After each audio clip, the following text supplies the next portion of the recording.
आदाब। आज के इस खास तज्जिये में हम एक ऐसे मौजू पर बात करने वाले हैं जो सीधा हमारी मिट्टी और हमारी मुश्तरका तारीख से जुड़ा है।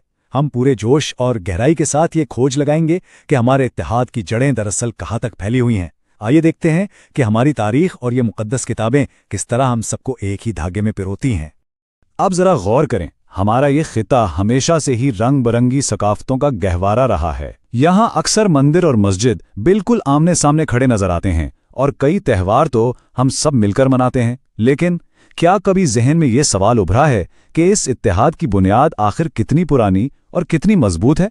चलें पुरानी किताबों के पन्ने पलटते हैं और देखते हैं कि मुश्तरका इंसानियत के बारे में वो वाकई क्या कहती हैं।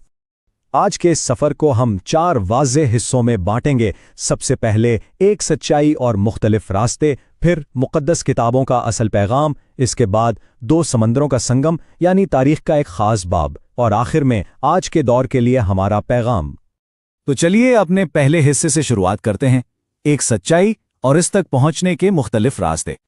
ये वाकई हैरान कर देने वाली बात है कि ऋग्वेद का ये पैगाम कितना पुराना और कितना गहरा है।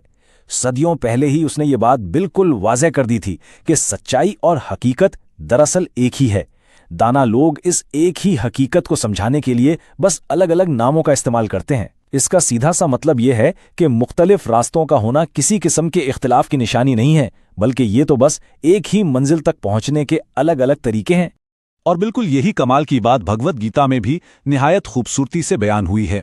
भगवान कृष्ण का ये पैगाम वाज़े करता है कि हर इंसान का अपना एक रूहानी रास्ता होता है और उसे मुकम्मल तौर पर कबूल किया जाता है। इंसान जिस भी नीयत या तरीके से खुदा की तरफ कदम बढ़ाता है उसे बिल्कुल वैसे ही अपना लिया जाता है, यानी इस रूहानी सफ़र में हर रास्ता मोहतरम है। अब आगे बढ़ते हैं अपने दूसरे हिस्से की तरफ, जहां हम देखेंगे कि माशरे के हवाले से इन मुक़द्दस किताबों का आपसी पैगाम दरअसल क्या है। यहाँ इस मुवाज़ने पर गौर करना निहायत दिलचस्प होगा। एक तरफ हिंदू फ़लसफ़े का मशहूर तसव्वुर है वासुदेवा कुटुंबकम, जिसका मतलब है कि ये पूरी की पूरी दुनिया दरअसल एक ही ख़ानदान है। और बिल्कुल इसी उसूल के मुतवाज़ी ज़रा कुरान की सूरतुल हुजुरात की आयत को देखें, जिसमें लिखा है कि इंसानों को मुख्तलिफ कबीलों में बांटने का मकसद ही सिर्फ ये है कि वो एक दूसरे को पहचान सकें। दोनों रिवायात कितनी खूबसूरती से एक ही आलमी ख़ानदान और आपसी रवादारी की बात कर रही हैं। और हाँ, कुरान की सूरतुल बकरा की ये आयत तो हमें हमेशा याद रखनी चाहिए। दीन में कोई ज़बरदस्ती नहीं, ये महज एक जुमला नहीं है, बल्कि अकायद की आज़ादी का एक बेहद ताकतवर सबूत है। जब अकायद में किसी भी किस्म की ज़बरदस्ती को मुकम्मल तौर पर मना कर दिया गया है तो इसका सीधा मतलब ये हुआ कि आज़ादी से जीने का हक हर एक को हासिल है। और सच तो ये है कि यही पुरअमन मुआशरे की बुनियाद है। अगर इन बुनियादी नुकात को देखा जाए तो ये बात बिल्कुल शीशे की तरह साफ हो जाती है कि दोनों सहीफ़े बुनियादी उसूलों पर मुकम्मल इत्तेफाक करते हैं। सूरतुल मुम्तहना की ये रहनुमाई कहती है कि पुरअमन पड़ोसियों के साथ नेकी और पूरे इंसाफ से पेश आना चाहिए। ये साबित करता है कि दोनों मज़ाहिब इंसानियत, शफ़क़त और रहमदिली को ही सबसे बड़ा फ़र्ज़ मानते हैं। इंसानियत वाकई सबसे ऊपर है।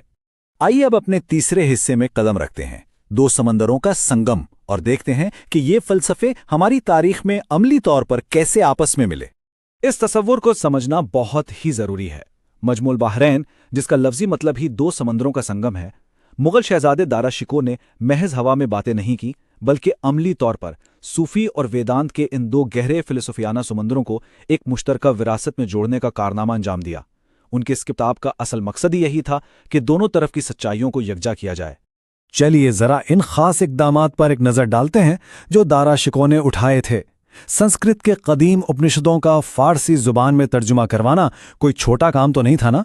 ये एक गैर मामूली कोशिश थी ताकि मुस्लिम आलिम भी इस कदीम इल्म को बाआसानी पढ़ और समझ सकें। मकसद बिल्कुल साफ था, इल्म आज़ादाना बहे ताकि ये दोनों अजीम बिरादरियां आपस में मुकम्मल तौर पर जुड़ जाएं।